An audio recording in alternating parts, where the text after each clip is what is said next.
Value zone hyper mart Nandamuri Balakrishna గారిచే November 28న నాచారంలో గొప్ప ప్రారంభం.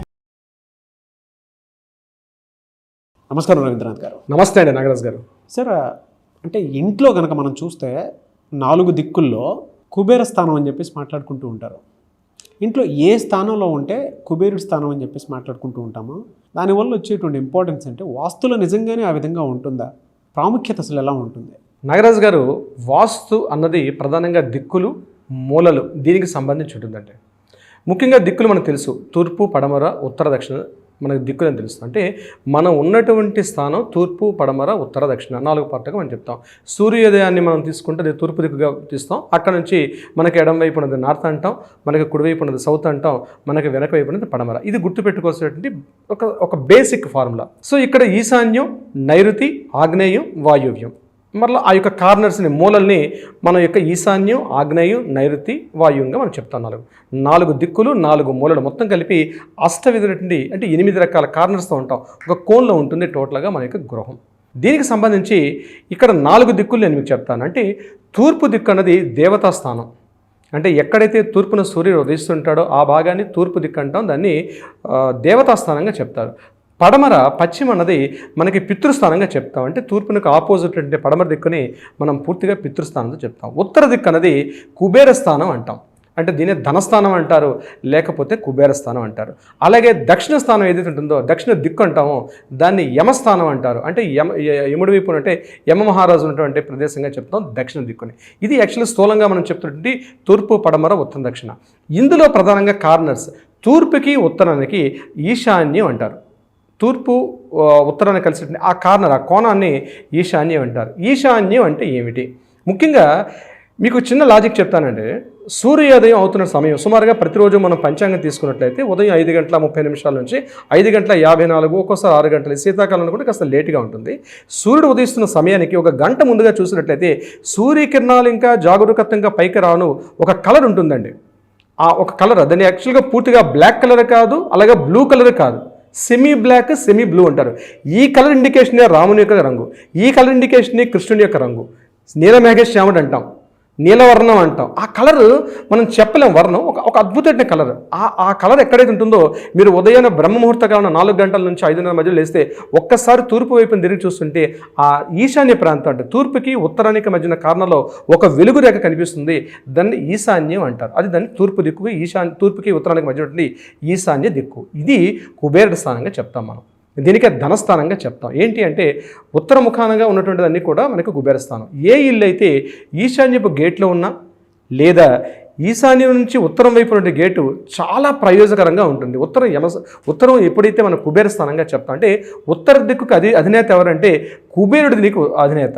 ఇందాక నేను చెప్పినట్టుగా దక్షిణానికి అయితే యమధర్మరాజు ఎలా అయితే దానికి అధినేతగా ఉంటాడో ఉత్తరానికి కుబేరుడు ఉంటాడు. సో కుబేర వాస్తు అంటే ముఖ్యంగా ఈశాన్యము, తూర్పు ఈ దిక్కు పైన మనం పూర్తిగా పవిత్రంగా ఉంచుకోవాల్సినటువంటి దిక్కు మనకి ఈశాన్యం. అంటే చాలా ఇళ్లలో చూడండి, తూర్పు ముఖద్వారం తీసుకునేటప్పుడు ఇమీడియట్గా మనకి నార్త్ ముఖద్వారానికి మధ్యలో కారణాలు ఎక్కువ లెంగ్తీ పెడతారు. అంటే ఇక్కడ బరువు గల వస్తువులు ఏవి కూడా ఉంచుకో, ఇది ప్రాథమిక సూత్రం. ఈశాన్యం మూల అంటే చాలా తేలికపాటు ఉండాలి. ఎందుకు అంటే వాస్తు పురుషుడు ఎవరైతే ఉన్నాడో వాస్తు పురుషుడు యొక్క శిరస్సు భాగం పూర్తిగా తల ఇటువైపు ఉంటుంది, ఆయన యొక్క కాలభాగం పూర్తిగా నైరుతి. ఈశాన్యానికి క్వైట్ ఆపోజిట్ నైరుతి భాగం ఉంటుంది. కాబట్టి నైరుతి కాళ్ళ మీద ఎంత బరువును పెట్టుకోవచ్చు, తల మీద పెట్టుకోలేం. కాబట్టి నైరుతి భాగం వైపు కాళ్ళు ఉంటుంది, ఆయన శిరస్సు భాగంలో. అందుకే ఇక్కడ ముఖ్యంగా ప్రమాదకరమైన వస్తువులు అంటే ఇంట్లో మొత్తం ఊడ్చే చీపురు కట్ట కానీ, అదేవిధంగా ఇంటి యొక్క మురికి, ఇంటి యొక్క చెత్త, ఇంటి యొక్క టాయిలెట్స్, ఇంటి యొక్క ఎటువంటి వేస్ట్ పదార్థాలన్నీ కూడా అక్కడ మన ఆ ప్రాంతంలో పెట్టుకోకూడదు. ఈశాన్య ప్రాంతం, ఎందుకంటే దాన్ని కుబేర స్థానం అంటారు. కాబట్టి అయితే ఇక్కడ ఎటువంటి నియమాలు మనం పాటిస్తే ఇంట్లో ధన ప్రవాహాన్ని మనం పూర్తిగా మనం తీసుకోవచ్చు. చూడండి, మనం తూర్పు ఈశాన్యం వైపు ఉన్నటువంటి ముఖద్వారం తీసుకొస్తే ఎగ్జాక్ట్లీ మనకి నైరుతి మూలలో దాన్ని మాస్టర్ బెడ్రూమ్ అంటారు. నార్త్ అంటే ఈ నైరుతి అంటే ఎక్కడ వస్తుంది, మనకి west and south corner is the నైరుతి భాగం అంటారు. నైరుతి భాగంలో మాస్టర్స్ బెడ్రూమ్స్ ఉంటాయి ఒకవేళ ఈశాన్య ముఖద్వారం అయినట్లయితే. ఇక్కడ ఈ నైరుతి భాగంలో ఇంట్లో మనకి బెడ్రూమ్ అంటే ఇంటి బెడ్రూమ్లో అంటే మాస్టర్ బెడ్రూమ్లో మనం ఒక అల్మారా పెట్టుకుంటాం. అంటే ఇంట్లో మనం క్యాష్ పార్ట్ బ్యూరో పెట్టుకునేటప్పుడు డోర్స్ తలుపులు తీర్చేటప్పుడు డెఫినెట్గా ఉత్తర భాగాన్ని చూస్తూ ఉండాలి. ఇంట్లో ఉన్నటువంటి అల్మారా మనం తెరిచినప్పుడు డెఫినెట్గా ఉత్తర భాగాన్ని చూస్తుండాలి. ఇక్కడ ఇక్కడ చాలామంది కన్ఫ్యూజ్. అంటే ఉత్తర భాగం వైపు అల్మారా పెట్టాలా లేకపోతే ఉత్తర భాగం తెలుపు తెరిచి చూడాలా అన్నది చాలామంది క్వశ్చన్. ఇక్కడ ఏంటంటే క్లియర్గా శాస్త్రం ఏం చెప్తుందంటే వాస్తు శాస్త్రం ప్రకారం అది ఉండాల్సింది దక్షిణ మూలలో ఉండాలి.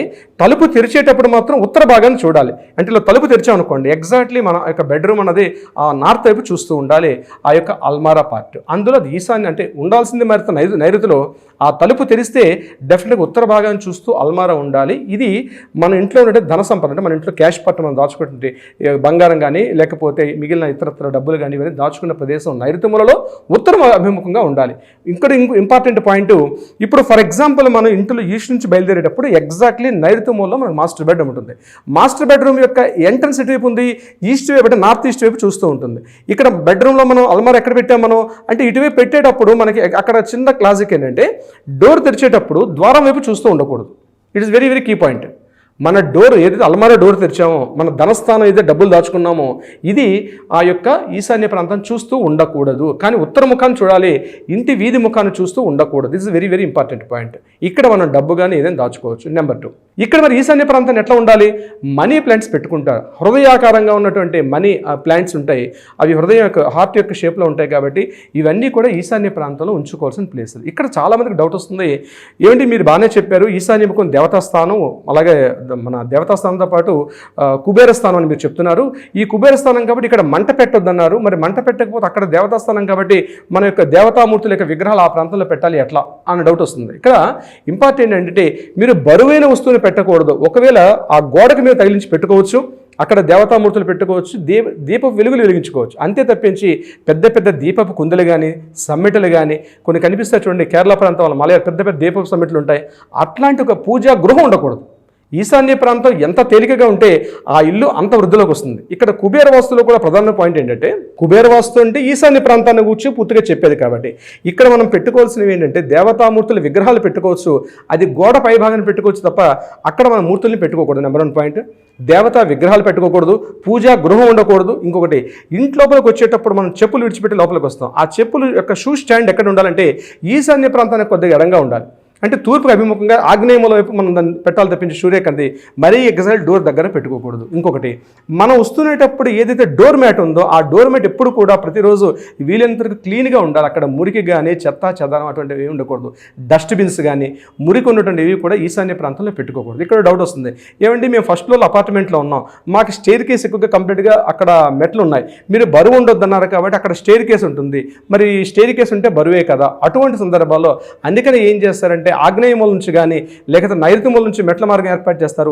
ఈశాన్య మూలలో జస్ట్ ఒక తులసి కోట పెట్టుకోవడం వల్ల చాలా వరకు రెమెడీ ఉంటుంది. ఇది వెరీ వెరీ ఇంపార్టెంట్. తులసి కోట పెట్టుకోవచ్చు. ముఖ్యంగా దీన్ని వాస్తు ఏంటంటే ఒకప్పటి నుంచి పాత నానుడి ఇల్లు ఇరకటం ఆలు మరకటం అని ఒక సామెత ఉంది. అది యాక్చువల్గా ఇల్లు ఇరకటం ఆలు మరకటం కాదు.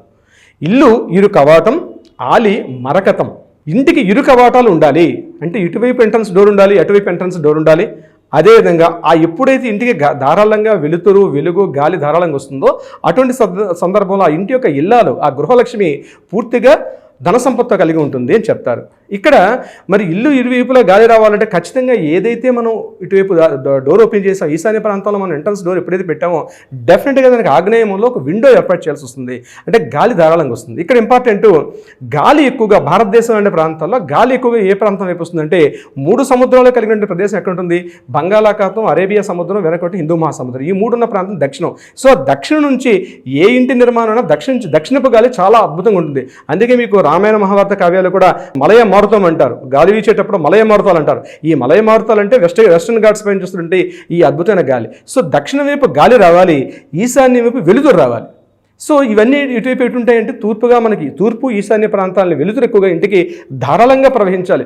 ఉదయిస్తున్న సూర్యుని యొక్క వెలుతురు బాగా ప్రసరిస్తుంది. అయితే చాలామందికి డౌట్, ఏం సార్ మాది వెస్టర్న్ ఫేసింగ్ హౌస్ కాబట్టి మరి ఈశాన్య మూల మాకు క్లోజ్ అయిపోయింది కదా. అవును, ఎగ్జాక్ట్ డౌట్. అటువంటి సందర్భాల్లో ఈస్ట్ మూలలో కూడా అంటే ఇంటికి పెరడవుతుంది. ఒకవేళ వెస్ట్ ఫేసింగ్ వెళ్ళేటప్పుడు ఈస్ట్ ఫేసింగ్ అనేది ఏదైతే ఉందో ఇంటి యొక్క పెరడవుతుంది. ఖచ్చితంగా అక్కడ ఒక డోర్ ఉండాలి, ఒక విండో ఉండాలి, ఖచ్చితంగా వెలుతురు వచ్చే ప్రవేశం చేసుకోవాలి. ఆ ప్రాంతంలో ఇటు కూడా చెత్త చెదారం కానీ మురికి వస్తువులు కానీ, మురికి కాలువలు కానీ, డ్రైనేజీలు కానీ ఏవి కూడా వెళ్లకుండా చూసుకోవాలి. ఇంకా ఇంపార్టెంట్, మీ యొక్క వీధి యొక్క నడక, వీధి పోటు లేకుండా చూసుకోవాలి. ఈశాన్యపు మూల, ఇక్కడ మళ్ళీ 2 సందర్భాలు వస్తాయి.